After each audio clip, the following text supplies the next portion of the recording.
Este comentario va a ser emitido la víspera del día en que se cumplen 50 años del 11 de septiembre de 1973. Esa coincidencia permite plantear algunas consideraciones respecto de la situación institucional en la que se encontraba Chile precisamente en esa víspera, es decir, el 10 de septiembre de 1973. Se suele afirmar que una de las grandes ventajas que presenta el régimen democrático, o lo que solemos llamar en nuestros días la democracia liberal, es la proscripción de la violencia como medio de acción política. Esa es una de las razones que justifican que, siguiendo a Churchill, por ejemplo, digamos que si no es el régimen perfecto, la democracia es a lo menos el menos malo, precisamente porque permite excluir la violencia de la convivencia y de las decisiones políticas de las personas. Sin embargo, en el camino que se había recorrido hacia el 10 de septiembre de 1973, Chile había parecido perder u olvidar esa convicción. Para los revolucionarios de nuestra patria en esa década, y sobre todo a partir de la década del 60, rápidamente había cundido la idea de que el respeto de estas instituciones era simplemente una suerte de sometimiento a reglas burguesas y una suerte de demora injustificada o retardo injustificado de las grandes transformaciones que había que hacer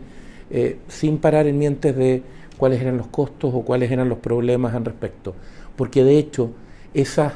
restricciones o esos límites podían e incluso debían ser derribados por la fuerza. Entre los numerosos libros que se han publicado en estos últimos meses que dicen relación con esta efeméride, los seminarios y las actividades que se han realizado, a los cuales seguramente usted se ha enterado y ha participado probablemente en más de alguno, se ha solido citar o reiterar parte de la conversación entre el presidente Elwin, en esa época presidente del Partido Demócrata Cristiano, y el presidente Allende, y particularmente aquel momento en que el presidente Elwin le dice al presidente Allende que tiene que elegir, tiene que decidir, no puede seguir pretendiendo estar con la violencia y con el orden institucional al mismo tiempo. Si usted ha revisado el libro de las memorias del presidente Elwin, llama mucho la atención esa suerte de desazón, se ha comentado en distintos foros, que se presenta o que él presenta como el resultado de esa conversación cuando se da cuenta que el presidente Allende no va a decidir. Es en cierta forma la desazón de quien ve que la situación del orden institucional que se está quebrando o que se está hundiendo o que ya está quebrado y hundido no tiene mucho espacio de recuperación. Era una convicción o una apreciación, al menos que según los historiadores del periodo se había venido instalando en Chile desde el paro de octubre de 1972, el paro de los camioneros o el paro de octubre, como se le suele llamar, como decía, la percepción o la idea de que esto iba a terminar mal y que el riesgo era que terminara precisamente en una guerra civil, la peor de todas las soluciones o la peor de todas las fórmulas para que termine. Ahora, la democracia también requiere, para poder funcionar, unos ciertos mínimos que permiten que el sistema pueda operar. La democracia liberal, decíamos, requiere estos mínimos para que usted y yo estemos dispuestos a participar de una elección. Efectivamente, sería muy difícil, usted estará de acuerdo conmigo en eso, participar en una elección si sabemos que de perderla, al día siguiente vamos a ser llevados al paredón de la Revolución Cubana y ser fusilados, o se nos van a quitar todos nuestros bienes, o por el hecho de haber votado por el candidato que perdió, se nos va a considerar disidentes y entonces vamos a ser enviados a reeducación, a algún tipo de gulag, a la soviética. Por cierto, no estaríamos dispuestos a participar en elecciones de ese tipo porque los mínimos de convivencia estarían en riesgo.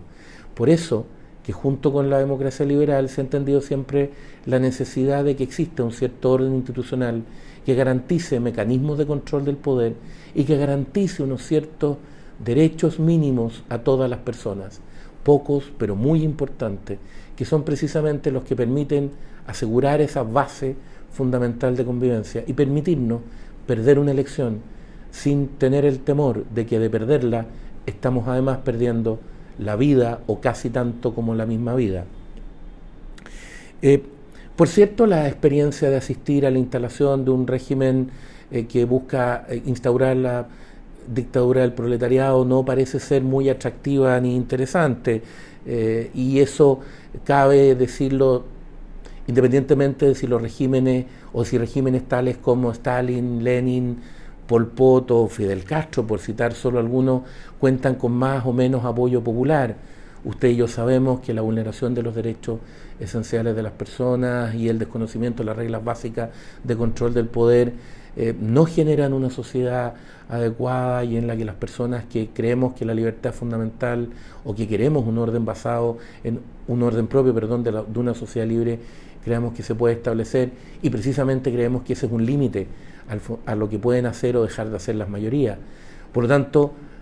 esos regímenes no habrían pasado a ser correctos simplemente porque la mayoría estuviera de acuerdo, o lo que pretendían, mejor dicho, no habría pasado a ser una buena solución porque la mayoría hubiera estado de acuerdo. Pero además pretender hacerlo con minoría era aún más crítico,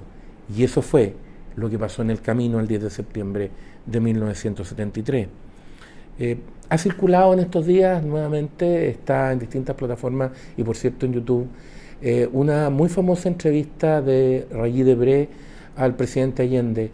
Creo que es del año 1971, es en todo caso cuando el presidente Allende ya está en el cargo. Dentro de las múltiples temas que se tocan en esa entrevista, hay un episodio muy interesante que tiene que ver con un momento en que el presidente Allende relata una anécdota con Néstor Che Guevara. Y él cuenta que el líder de la Revolución Cubana, ese líder en particular, le regaló al presidente Allende un libro. Y al autografiar el libro, la dedicatoria apuntaba un saludo a Salvador Allende, quien, más o menos estoy citando de memoria, pero la frase es más o menos quien por medios distintos busca el mismo objetivo, persigue el mismo objetivo. De toda la conversación queda claro que el objetivo era la instalación en Chile de la dictadura del proletariado, es decir, de un régimen marxista. Esa era la meta, rodeos más, rodeos menos, discusiones más, discusiones menos. Es decir, un régimen básicamente totalitario que no cree en el control del poder, que no cree en las garantías ni en los derechos individuales. Por lo tanto, una oferta como meta muy grave,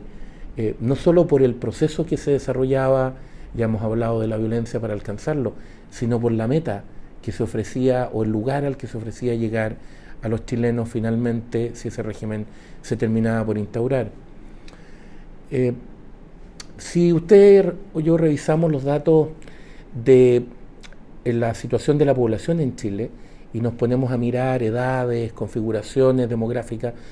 probablemente vamos a concluir, dicen los expertos, que la mayoría de los chilenos nació después del 11 de septiembre del 73. Por lo tanto, no tiene una memoria directa de esos hechos, sino que es más bien un conjunto de antecedentes que tienen que ver con un episodio histórico que, por cierto, mientras más tiempo pasa, más lejos va quedando. No deja de ser llamativo, dolorosamente llamativo, por cierto, que lo vivido en Chile desde octubre del 2019 hasta acá haya sido en una parte muy relevante una suerte de, si se me permite la expresión, curso express de historia, para que esas personas pudieran ver en directo, apreciar cómo funcionaba parte de ese camino que Chile recorrió, insisto, hacia el 10 de septiembre del año 73. Sí,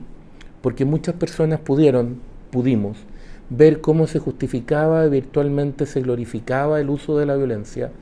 cómo se justificaba y virtualmente glorificaban los saqueos, los atentados, la destrucción,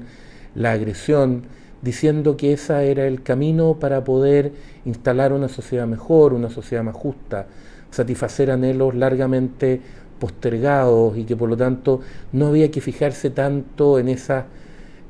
garantías que se invocaban por personas, esos derechos individuales. Por cierto, no había que preocuparse de la propiedad privada porque había algo muy grande que lograr y por sobre todo eso cabía afrontar todo esto, cabía pasar por encima y si era necesario eliminarlo o retirarlo del sistema porque no tenía por qué respetarse, no tenía mucho sentido, ni siquiera cuando los afectados reclamaban cómo los dañaba y cuánto habían sufrido a raíz de todos estos sucesos.